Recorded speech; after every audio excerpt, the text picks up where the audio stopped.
श्री राधा वल्लभ सरकार की जय। सद्गुरुदेव भगवान की जय। गुरुर्ब्रह्मा गुरुर्विष्णु गुरुर्देवो महेश्वरः। गुरु साक्षात् परब्रह्म तस्मै श्री गुरुवे नमः। प्यारे प्रभु प्रेमियों, आजकल आप वेदांतोपनिषद का पावन चरित्र और सत्संग श्रवण कर रहे हैं। प्यारे भक्तों, आप सभी को कल मैंने बताया था कि जीवन की छोटी छोटी बातें जिन्हें हम लोग जानते हैं लेकिन मानते नहीं हैं, और शुरुआत तो भैया छोटी बातों से ही होती है, क्योंकि छोटे से ही बड़ा बना जा सकता है। इसलिए कल मुझे लगा कि ये छोटी छोटी बातें आपको मैं विस्तार से बताऊं। कल दान के लिए मैंने बताया, हिंसा के बारे में बताया, और हर चीज़ का आपको मतलब बताया कि हिंसा का मतलब क्या है। हिंसा का मतलब काटना नहीं, अन्यत्र कई चीज़ मैंने कल चर्चा की थी।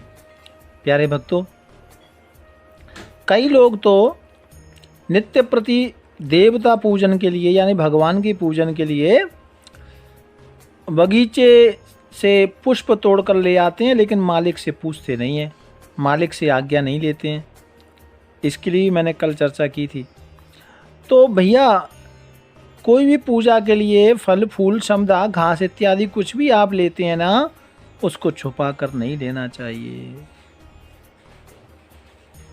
उसको छुपा कर यदि आप लेंगे तो आपको जितना चढ़ाने का पुण्य नहीं मिलेगा, उतना आपको दोष मिल जाएगा छुपा कर लाने का। इसलिए चाहे किसी के बगीचे से में हो, खेत में हो, घर में हो, एक बार अवश्य पूछ लें।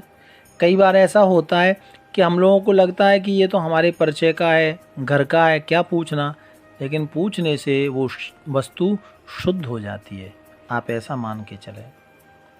और कुछ लोगों का तो मैंने देखा है ब्रह्म मुहूर्त में, जैसे मैं यहाँ देखता हूँ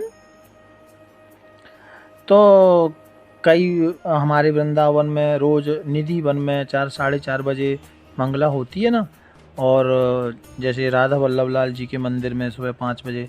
तो कुछ लोग हमारे यहाँ से ऐसे हैं जो नित्य प्रति जाते हैं, नित्य प्रति मंगला में जाते हैं हर रोज़। तो कई जगह मैंने देखा है कि लोग ना सुबह ही सुबह पुष्प तोड़ लेते हैं किसी बगीचे से, तुलसी दल तोड़ लेते हैं, अन्यत्र पूजा की सामग्री। तो मुझे लगता है कि ऐसा नहीं करना चाहिए। मालिक को पूछिए, मालिक को पूछिए, मालिक को पूछे बिना यदि आप तोड़ते हैं तो फिर वो आपकी पूजा में दोष आ जाएगा। ये छोटी बात है, ऐसा नहीं करना चाहिए। ऐसा करने वाले लोग अपनी नज़रों में और दूसरे की नज़रों में भी गिर जाते हैं। वो खुद पूजा करने जाता है लेकिन उसके मन में लगा रहता है, यार मैंने बिना पूछे पुष्प तोड़ लिए, पर चलो कोई गल नहीं, पूजा के लिए। अरे तो पूजा के लिए पाप थोड़ी करना है भैया, ऐसा ना करें। मुझे लगा कि मैं आपको चरित्र कथा ना सुना करके आज इन्हीं छोटी छोटी बातों पर चर्चा करूं आपसे। और देखिए, देवद्रोह हो सके तो जिंदगी में ये प्रयास करो कि भगवान का, किसी भी देवता का आपसे दोष ना हो, यानी द्रोह ना करो। भगवान का आप द्रोह ना करो, समझ रहे हैं? भगवान के प्रति आप ईर्ष्या ना रखो। कई बार ना लोग भगवान को दोष देते हैं, कई बार ना लोग भगवान को गालियाँ निकालते हैं, है ना? तो ये देवद्रोह होता है, देवता का द्रोह। देवता से कभी द्रोह नहीं करना चाहिए। भगवान से कभी द्रोह करने से कल्याण हो सकता है? नहीं। इसलिए किसी भी परिस्थिति में, चाहे अच्छा हो या बुरा हो, भगवान से द्रोह मत करो। देवद्रोह और गुरुद्रोह से बचो, और गुरु से भी द्रोह मत करो, है ना? ऐसा कहा गया है कि देवद्रोह और गुरुद्रोह, ये दोनों द्रोह ऐसे हैं कि ऐसा करने से जो करता है ना, कोई इस तरह का जो पाप कर देता है तो कोटि कोटि गुना उसका पाप होता है, और ये मर्यादा के खिलाफ भी है। मैं हमेशा कहता हूँ कि देखिए, हर जीव को गुरुदेव की आज्ञा का पालन करना चाहिए, और गुरु जैसे ही आपको आज्ञा देते हैं वैसा करना ही चाहिए, उसमें जीव का कल्याण ही होता है। और प्यारे भक्तों, अगर संभव हो सके तो एक ऐसी बात आपको बता रहा हूँ जो अनुभव की बात है, गुरु के पास ज़्यादा ना रहो। क्यों? गुरु के पास ज़्यादा रहने से गुरु के अंदर लोग दोष देखने लगते हैं। जो चेला है ना, वही गुरु, सब जो जितने समीप रहता है ना, वही गुरुदेव के अंदर उसको दोष नज़र आने लगते हैं। भक्ति की जगह दोष नज़र आने लगते हैं। इसलिए ये मैं अपने जैसे, क्योंकि मैं भी बचपन में गुरुजी के साथ रहा था, तो हम साथ रहते थे, खूब सेवा पानी, लेकिन हम अपने गुरुदेव को जान ही नहीं सके, है ना। तो कई बार बहुत ज़्यादा जो लोग गुरुदेव के साथ वास करते हैं ना, जैसे आश्रम में सदा सदा रहते हैं, ऐसा नहीं कि आप साल में मिलें, 2 साल में तो 2 4 10 दिन, ये नहीं। मैं ये कहना चाह रहा हूँ कि जो लोग निरंतर गुरुजी के साथ रहते हैं ना, जैसे साल भर, 2 साल 4 साल गुरुजी के साथ निरंतर जो रहता है ना, तो निरंतर गुरुदेव के साथ में नहीं रहना चाहिए। ये मैं पक्की बात आपको बता रहा हूँ। क्यों? क्योंकि जो चेला सदा सदा गुरुजी के साथ रहेगा ना, तो वो गुरु के अंदर उसको दोष नज़र आने लगते हैं, भक्ति की जगह दोष नज़र आने लगते हैं। और गुरु के अंदर वो दोषों को फिर देखने लगता है, भक्ति नज़र नहीं आती है, उसको दोष नज़र आने लगते हैं। इसलिए गुरुदेव के समीप में बहुत ज़्यादा, ऐसे कि चलो सब आश्रम में साल 2 साल 4 साल रहें, तो उसमें फिर हम गुरुजी के दोषों को देखते हैं, भक्ति हमें नज़र नहीं आती है, तो उससे पाप लगता है। ठीक है ना। तो इसलिए ऐसा शास्त्र में कहा गया है, गुरुजी के पास रहने के लिए कहा गया है, या तो रहो हजूर या रहो दूर। क्योंकि गुरुजी की सेवा हर किसी से थोड़ी हो सकती है भैया। अब कोई भक्तिमान चेला 1 दिन करेगा, 2 दिन करेगा, 10 दिन करेगा, और फिर गुरुजी हर बात पर टोकने लगेंगे, तो चेला कहेगा यार गुरु तो बेकार है, तो फिर आपको दोष लगेगा। इसलिए आप यदि रहते हैं ना, तो 100 सेवा दो, है ना, और नहीं तो दूर रहो, या तो रहो हजूर या रहो दूर। ये गुरु और शिष्य के बारे में मुझे भी सुनने को मिला है, शास्त्र में भी पढ़ा है, आपको भी बता रहा हूँ, और मैंने अनुभव भी किया है। तो इसलिए ये सारी बातें होती हैं। ठीक है ना।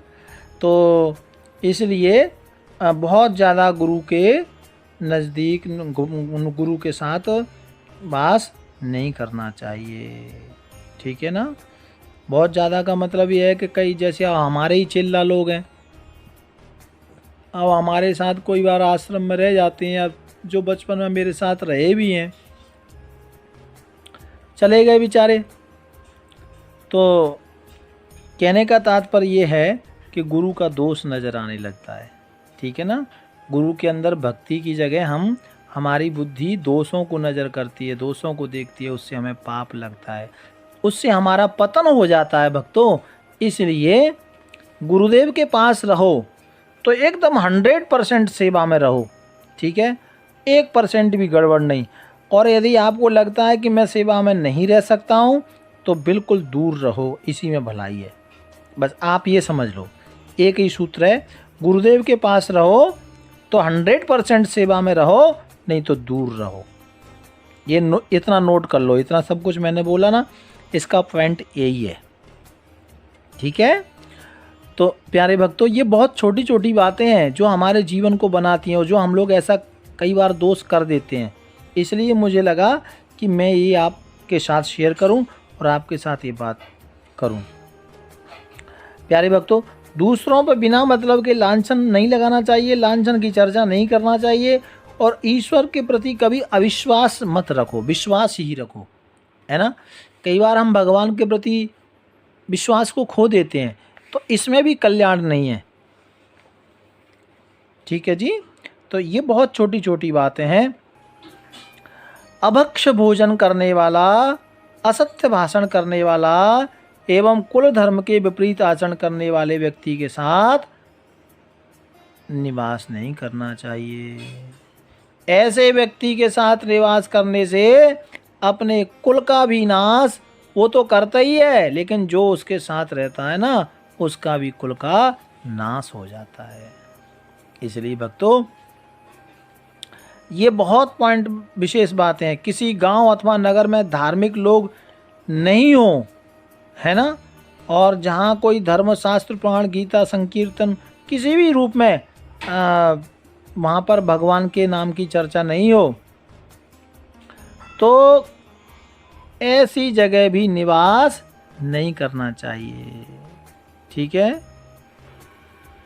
और जिस प्रदेश में अथवा जिस देश में पशु पक्षी भी अपने स्वभाव के अनुसार विचरण करते हों, पवित्र नदी, तालाब, कुंड सानिध्य हो, वहाँ पर वास करना उत्तम बताया है। ठीक है। और विवादों से दूरी बनाकर रहें। हर किसी के बात बिच अपनी टांग नहीं फंसाना चाहिए, वो गलत होता है। बिना कारण के किसी से विवाद नहीं करना चाहिए। और इसमें एक बात मैं आपको बताऊं, चुगलखोरों से तो भैया 100 हाथ दूर रहना चाहिए। वो खुद तो पिटाई खाता है और आप साथ रहोगे तो आपको भी साथ प्रसाद मिलेगा। इसलिए चुगलखोरों से दूर रहो। ठीक है जी। और जो व्यवहार अपने लिए प्रतिकूल महसूस हो, वैसा व्यवहार दूसरों के लिए, जो अपने लिए अच्छा आप फील नहीं करते हैं व्यवहार, तो वो व्यवहार आप दूसरों के लिए भी कदापि ना करें। इसका मतलब ये है कि जो चीज़ आपको पसंद नहीं है ना, वो दूसरों के लिए आप ना करें। इस व्यास भगवान का स्पष्ट आदेश है। प्यारे भक्तों, दूसरों की निंदा नहीं करना चाहिए और दूसरों के किसी अच्छे कार्य में कोई दान धर्म पुण्य की बात कर रहा है या कर भी रहा है तो उसमें विघ्न नहीं डालना चाहिए, रुकावट उसमें नहीं डालना चाहिए। जो व्यक्ति देवताओं, ऋषि मुनि अथवा वेदों की निंदा करता है, शास्त्रों के लिए, उसमें उद्धार के लिए, यानी जो ऋषियों की, वेदों की, भगवान की, गुरुओं की जो निंदा करता है, शास्त्रों में भैया उसके उद्धार के लिए कोई उपाय नहीं है।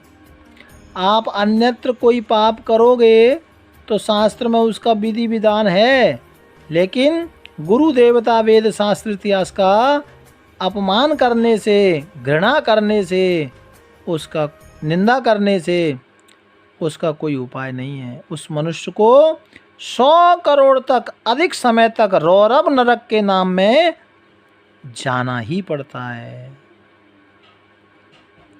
तो इसलिए प्यारे भक्तों, ये कुछ बातें ऐसी थीं कि मुझे लगा कि मैं आपके साथ शेयर करूं और इनका आपको बताऊं कि इनका मतलब क्या है।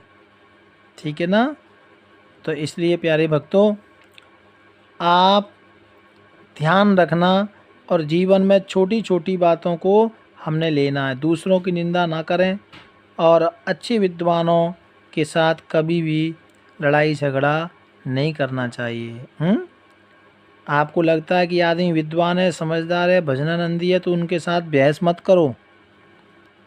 और पापियों के पाप की चर्चा भी नहीं करना चाहिए।